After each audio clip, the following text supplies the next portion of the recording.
Bidadi township ವಿಚಾರವಾಗಿ ಸಂಬಂಧಪಟ್ಟಂತೆ ಇದೀಗ ರೈತರಿಗೆ ಬಿಜೆಪಿ ಸಾಥನ್ನ ಕೊಟ್ಟಿದೆ. ಇತ್ತ ರೈತರ ಪರವಾಗಿ ಪ್ರತಿಭಟನೆಯನ್ನ ಜೆಡಿಎಸ್ ಕೂಡ ನಡೆಸ್ತಾ ಇದೆ. ಮತ್ತೊಂದು ಕಡೆ ಇವಾಗ ಬಿಜೆಪಿ ಕೂಡ ಹೋಗಿರುವಂತದ್ದು ನೋಡಿ. ಇಲ್ಲಿ ಪ್ರತ್ಯೇಕವಾಗಿ ಬೇರೆ ಬೇರೆ ಕಡೆಯಲ್ಲಿ ಬಿಜೆಪಿ ಹಾಗೆ ಜೆಡಿಎಸ್ ಇಲ್ಲಿ ಬಿಡದಿ ರೈತರ ಪರವಾಗಿ, ಬಿಡದಿ ಟೌನ್ಶಿಪ್ ಪರವಾಗಿ ಪ್ರೊಟೆಸ್ಟ್ ಅನ್ನ ಮಾಡ್ತಾ ಇದೆ.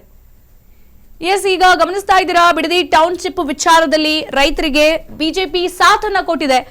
ಜೆಡಿಎಸ್ ಪಕ್ಷ ಆಲ್ರೆಡಿ ಆವಾಗಿನಲ್ಲೂ ಕೂಡ ಪ್ರತಿಭಟನೆ ಹೋರಾಟದಲ್ಲಿ ನಿರತರಾಗಿದೆ. ಇತ್ತ ರೈತರ ಪರವಾಗಿ ಈಗ ಬಿಜೆಪಿ ಹೋಗಿರುವಂತದ್ದು. ಜೆಡಿಎಸ್ ಆಲ್ರೆಡಿ ತನ್ನ ಸಾಥ್ ಕೊಟ್ಟಿದೆ, ಜೊತೆಗೆ ಪ್ರೊಟೆಸ್ಟ್ ಅಲ್ಲೂ ಭಾಗಿ ಕೂಡ ಆಗ್ತಾ ಇದೆ. ಈಗ ಮತ್ತೊಂದು ಕಡೆ ಬಿಜೆಪಿ ಹೋಗಿರೋದು ನೋಡಿ. ಇದು ಪ್ರತ್ಯೇಕವಾಗಿ ಬೇರೆ ಬೇರೆ ಕಡೆಯಲ್ಲಿ ಬಿಜೆಪಿ ಮತ್ತೆ ಜೆಡಿಎಸ್ ಪ್ರತಿಭಟಿಸ್ತಾ ಇರೋದು ನೋಡಿ. ಈ ಹಿಂದೆ ಮೈತ್ರಿ ಸರ್ಕಾರ ಬಂದಿತ್ತು.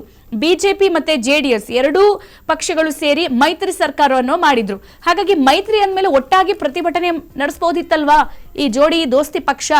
ಹೇಳ್ಕೊಳ್ಳೋದಕ್ಕೆ ಮಾತ್ರ ಬಿಜೆಪಿ ಜೆಡಿಎಸ್ ಹಂಗಿದ್ರೆ ಮೈತ್ರಿನಾ ಅನ್ನುವಂಥದ್ದು ಸದ್ಯದ ಪ್ರಶ್ನೆ ನೋಡಿ. ಮೈತ್ರಿ ಅಂತ ಇದ್ದಾಗ ಎರಡೂ ಪಕ್ಷ ಕೂಡ ಯಾವುದೇ ಹೋರಾಟ ಇರಲಿ, ಯಾವುದೇ ಪ್ರತಿಭಟನೆ ಇರಲಿ, ಯಾವುದೇ ರಾಜ್ಯ ಜೊತೆಗೆ ರಾಜಕೀಯದ ಸಂಬಂಧಪಟ್ಟ ವಿಚಾರ ಇದ್ರೂ ಕೂಡ ಹರಿಹಾಯೋದು, ಹೋರಾಟದಲ್ಲಿ ಭಾಗಿಯಾಗೋದನ್ನ ನಾವು ಗಮನಿಸಿದ್ವಿ ಈ ಹಿಂದೆ.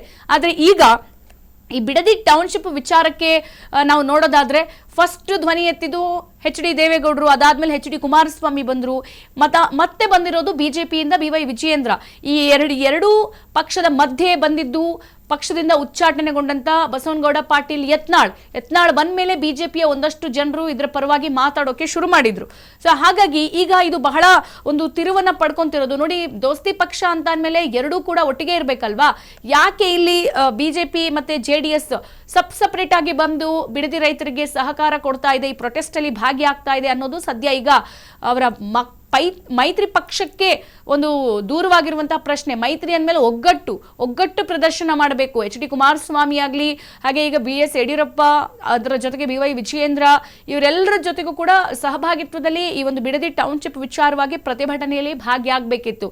ಆದ್ರೆ ಮೇಲ್ನೋಟಕ್ಕೆ ಮೈತ್ರಿ ಅಂತಾರೆ, ಆದ್ರೆ ಬಿಡದಿ ಟೌನ್ಶಿಪ್ ಬಿಡದಿ ರೈತರಿಗೆ ಸಪೋರ್ಟ್ ಮಾಡಕ್ ಹೋಗಿದ್ದು ಮಾತ್ರ ಬೇರೆಯಾಗಿ. ಅಂದ್ರೆ ಮೈತ್ರಿ ಅನ್ನುವಂತಹ ಶಬ್ದಕ್ಕೆ ದೂರವಾದಂತ ಪರಿಸ್ಥಿತಿ ಆಗಿರೋದು ಸದ್ಯ ಬೇರೆ ಆಗ್ಬಿಟ್ರಾ, ಇವರಿಬ್ಬರ ಮಧ್ಯೆ ಬಿರುಕು ಬಿಟ್ಬಿಡ್ತಾ ಅನ್ನೋದು ಸದ್ಯ ಎಲ್ಲ ಜನಸಾಮಾನ್ಯರಾಗಿರ್ಬೋದು, ಜೊತೆಗೆ ನಮಗೂ ಕೂಡ ಒಂದು ಕುತೂಹಲದ ಪ್ರಶ್ನೆ. ಸದ್ಯಕ್ಕೆ ಈಗ ಬಿಡದಿ ಟೌನ್ಶಿಪ್ ವಿಚಾರವಾಗಿ, ಬಿಡದಿ ರೈತರ ವಿಚಾರವಾಗಿ ದೋಸ್ತಿ ಪಕ್ಷ ಅಂತ ಕರೆಸ್ಕೊಂಡಿದ್ದಂತಹ ಬಿಜೆಪಿ ಜೊತೆಗೆ ಜೆಡಿಎಸ್ ಏನೋ ಮುಂದೆ ಹೋಗಿ ಪ್ರೊಟೆಸ್ಟ್ ಅನ್ನು ಕೂಡ ಮಾಡ್ತಿದ್ದಾರೆ. ಮತ್ತೊಂದು ಕಡೆಗೆ DK ಶಿವಕುಮಾರ್ ನಾನು ಟೌನ್ಶಿಪ್ ಮಾಡಿಯೇ ಸಿದ್ಧ, ಇದಕ್ಕೆ ಪ್ರಧಾನಿಯವರೇ ಅಸ್ತು ಅಂತ ಅಂದಮೇಲೆ ನೀವೇನು ಇದಕ್ಕೆ ಮತ್ತೆ ತಕರಾರು ಎತ್ತೀರಾ ಅನ್ನುವಂತಹ ಪ್ರಶ್ನೆಯನ್ನು ಕೊಟ್ಟಿದ್ದಾರೆ. ಹಾಗಾಗಿ ದೋಸ್ತಿ ಪಕ್ಷ ಜೂನ್ 19 ಪ್ರೊಟೆಸ್ಟ್ ಮಾಡೋದಕ್ಕೆ ಜೊತೆಗೆ ಪ್ರತಿಭಟನೆ ಮಾಡೋದಕ್ಕೆ ಇಲ್ಲಿ ದಿನಾಂಕ ನಿಗದಿ ಮಾಡಿದೆ. ಅದರ ಮಧ್ಯದಲ್ಲಿ ಈಗ ಮೈತ್ರಿ ಪಕ್ಷ ಆದಂತಹ ಎರಡು ದೋಸ್ತಿ ಪಕ್ಷದಲ್ಲೇ ಒಂದು ಹೊಂದಾಣಿಕೆ ಇಲ್ಲ. ಹಾಗಾಗಿ ಇದು ಯಾವ ತರದ ತಿರುವು ಪಡ್ಕೋಬಹುದು? ಈಗ DK ಶಿವಕುಮಾರೇ ನರೇಂದ್ರ ಮೋದಿ ಅವರು ನನಗೆ ಅಸ್ತು ಅಂದ್ಬಿಟ್ಟಿದ್ದಾರೆ ಅಂತ ಅಂದಮೇಲೆ ಇವರು ಮತ್ತೆ ದೂಸರ ಮಾತಾಡೋಕೆ ಏನೂ ಇಲ್ಲ. ಅಶೋಕ್ ಕೂಡ ಮಧ್ಯ ಪ್ರವೇಶ ಮಾಡಿ ಪ್ರಧಾನಿಯವರು ಅಸ್ತು ಅಂದ್ರೆ ಮುಗೀತು, ನಾವೇನು ಮಾತಾಡೋಕೆ ಸಾಧ್ಯ ಅನ್ನುವಂಥ ಮಾತನ್ನ ಕೂಡ ಹೇಳಿದ್ರು. ಹಾಗಾಗಿ ಇದು HD ಕುಮಾರಸ್ವಾಮಿ ಮತ್ತು HD ದೇವೇಗೌಡರಿಗೆ ಪ್ರತಿಷ್ಠೆಯ ಒಂದು ವಿಚಾರ. ಯಾಕಂತಂದ್ರೆ ಹಳೆ ಮೈಸೂರು ಭಾಗ ಕಡೆ ಬಹಳಷ್ಟು ಜನ, ಬಿಡದಿಯಿಂದ ಆ ಕಡೆ ಹಳೆ ಮೈಸೂರು ಭಾಗ JDS ಅನ್ನ ತೆನೆ ಹೊತ್ತ ಮಹಿಳೆ ಏನಂತೀವಿ ಹಾಗೆ ತಲೆ ಮೇಲೆ ಹೊತ್ತು ಮೆರೆಸಿದಂತ ಪಕ್ಷ JDS.